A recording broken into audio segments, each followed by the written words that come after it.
Hey guys, and welcome back to Spyro the Dragon. I have made peace with the Peacekeeper's world and achieved 100% enlightenment, so it's time to move on to the next world. It's time to visit the Magic Crafter's world.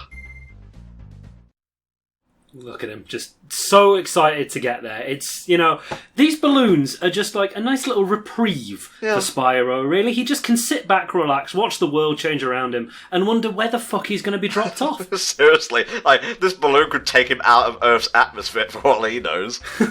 Yeah, he's trusting this shady guy in a scarf. Just be like, yeah, this totally takes you to Magic Crafters, Spyro. Yeah, honest. Oh, okay. We're getting a bit more high fantasy here. We're past the rolling greens of the artisans and, the rocky war-torn terrain of the peacekeepers. Now we're dealing with, proper magic and whatnot. Chaff, open up that spell book of yours, by which I mean the manual, and tell us a little bit about the dragons of this place.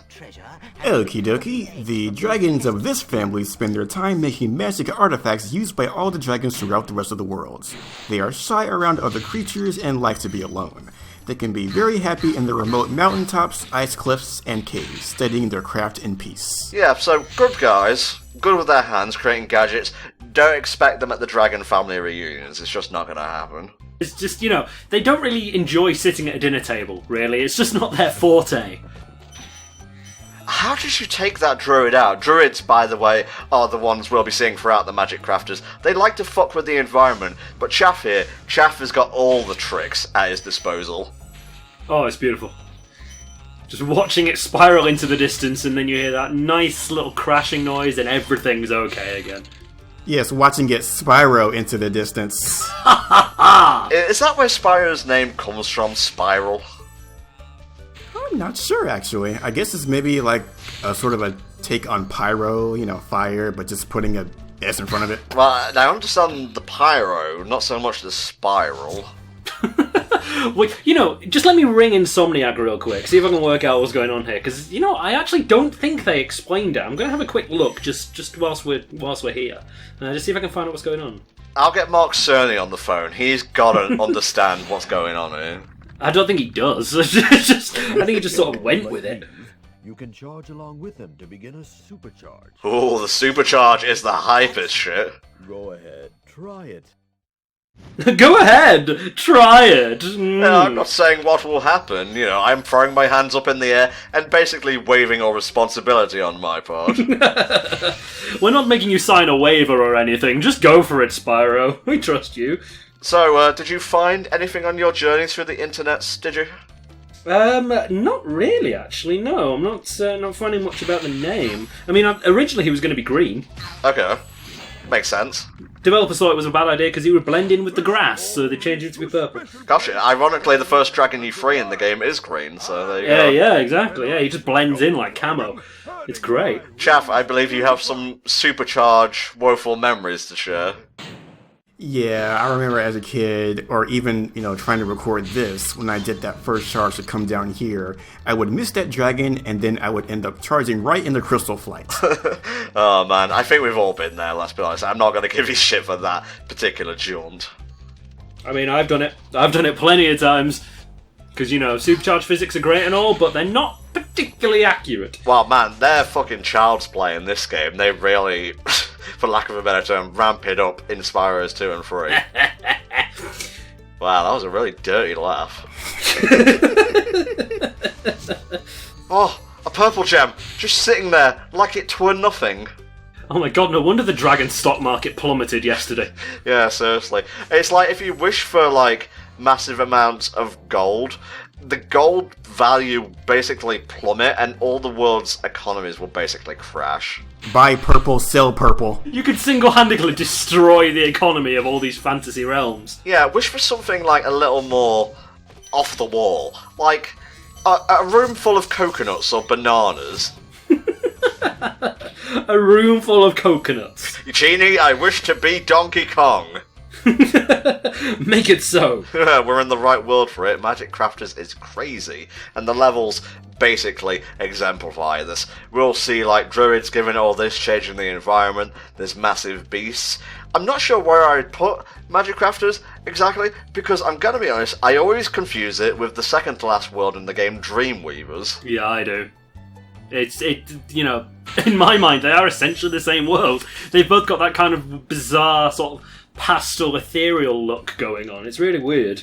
Like, you would never confuse, say, Peacekeepers with Magic Crafters, but Magic Crafters and Dreamweavers, not really, you know? I guess the distinction you could make is that Magic Crafters is, you know, like that high fantasy kind of thing, as you said, and then Dreamweavers is more like dreamscapes and nightmares and kind of just, you know, light and dark kind of thing. I understand that. Oh, are we done? We are done. Okay. Oh, no, I was wrong. I thought you were veering off this way. No, not the high caves. Oh, this level's okay, I guess. It's just got nightmare fuel in it, is all. Take it away, chef. Yeah, the big thing about this level are these guys, these big, scary beetles. They are invincible to everything but Supercharge, and they can run faster than you, so don't go in there just yet. No, like, real talk, they send shivers up my spines. I think I partially, like, solidified my fear of friggin' spiders because of these guys. Which I think is fair, yeah. Because they are, you know, quite terrifying, especially if you walk into that cave when the spider's, like, tucked away, and then you just hear this scuttling come out of the distance. It's just like, oh, Jesus wept! What is this monstrosity? What's cool about this level, you know, to give it some rare praise, is that it's actually like two factions of wizards warring against each other. Insist on moving everything in sight. As he is quite happily explaining to you in his very old voice. Thank you, Lord Dunt the Dragon. You're welcome. Thank you for releasing me. Thank you for releasing me. Yeah, it's two tribes going to war, and you've just kind of stumbled into the middle of it like, oh, hey guys, don't mind me, I'm just going to grab your gems, okay, thanks. This is what we call a world-building level, so to speak. I'm probably giving it, like, too much respect there, but, whatever, I kind of shit-talked it the second we got into the level, so I think it deserves that at least. The second high caves came up. It kind of makes you think that you've got, you know, the druids and those other weird creature things fighting each other, so are they both working for Nasty Newark, or are they just two, you know, indigenous populations that just happen to be fighting? Well, they dropped gems, and by the way, I'm totally aware this line of thought is a little bit wanky and like headcanon. We're going to pursue it anyway. But, yeah, who are they? Who knows? Create a fanfic and tell us, guys. I wrote a Spyro fanfic once. Aww. It was the best of times, it was the worst of times. It was to do with the dragons actually becoming crystal, like the incursion of Nasty Norg, I guess. Basically, the dragon's last force before they get turned into a crystal statue. It wasn't that dark, I hasten to add. Just as an FYI. Does it mean that dude looks sick? I don't think dragons are meant to be that pale green. He looked a little bit, yeah, sort of not quite right. I mean, you know, skins of all colours. It's kind of one of those things. But he did look a little bit anemic almost. Yeah, the dreaded scale rot. Oh, it gets you. So besides those nightmare-inducing insects, Chaff, what other, like, gimmicks can we expect out of the high caves? Well, thankfully, you actually have a bit of a safety net here. You'll see those little fairies down there in the bottomless pit. They'll actually pick you up if you fall in, so you can't actually die in this general area. Okay, but in the other areas, there isn't a fairy to be seen, am I right? Mm-hmm. Look at all this space that the developer intended you to run through. Ha ha! You silly bastards. They didn't count on Chaff, they just didn't count on it. They didn't count on me using my flame box, hitbox. I'm gonna call it the flame box. Yeah, trademark. flame box is much better, actually. The flame box is great, yeah. This is my flame box. You'll be pleased to know that whilst I haven't found out what Spyro's original name came from, because nowhere seems to say it, I have found some interesting tidbits of trivia. Go for it.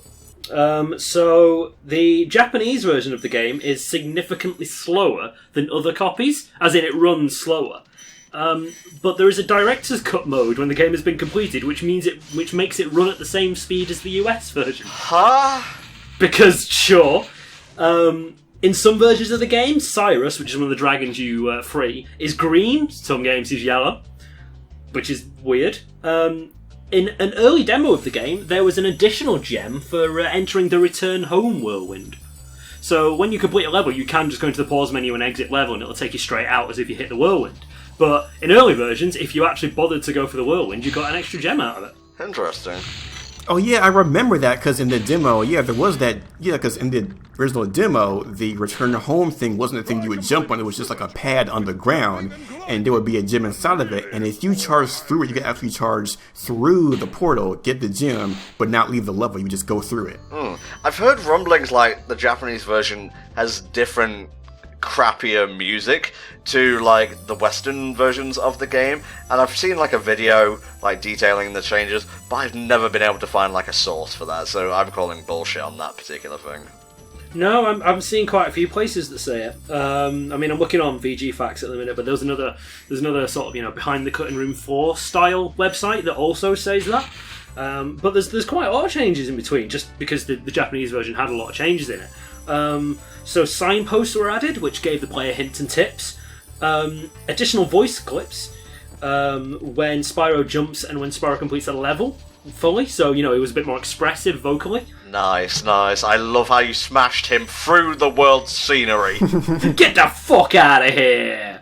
It's so nice to just get rid of him straight away. Yeah, the camera movement was changed. Sparks, this is interesting though. So in this version, Sparks goes from gold to blue to green and then disappears. In the Japanese version, he stays green, but his brightness goes down. So he stays the same colour, he just gets dimmer, which is a bit weird. And also Spyro moves slightly slower himself, so not only is the game running slower, Spyro's a little slower as well. How odd. Well, I can't get over the fact that the full speed version of the game is in the Japanese version of the game, but you have to complete the game once to fucking get it. I mean, this game didn't have much commercial success in Japan. The third one was never released. Oh. They just didn't release the third one in Japan. Obviously didn't do as well as they thought it would. I think that is mostly down to sort of...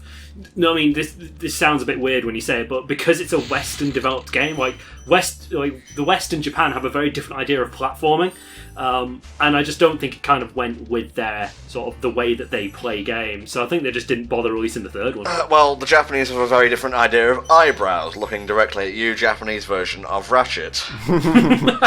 Very, very true. You saw a little power-up we got back there. That means we don't have to charge, because we have the Super Flame. Which, if I remember right, shows up once more in another level later on, I think. Mm-hmm. Oh, there you go. Cheeky. 500. And that basically brings us to the halfway point of Magic Crafters, so we shall see you guys next time, the beautiful Tinkle, for the rest of the world. Bye for now.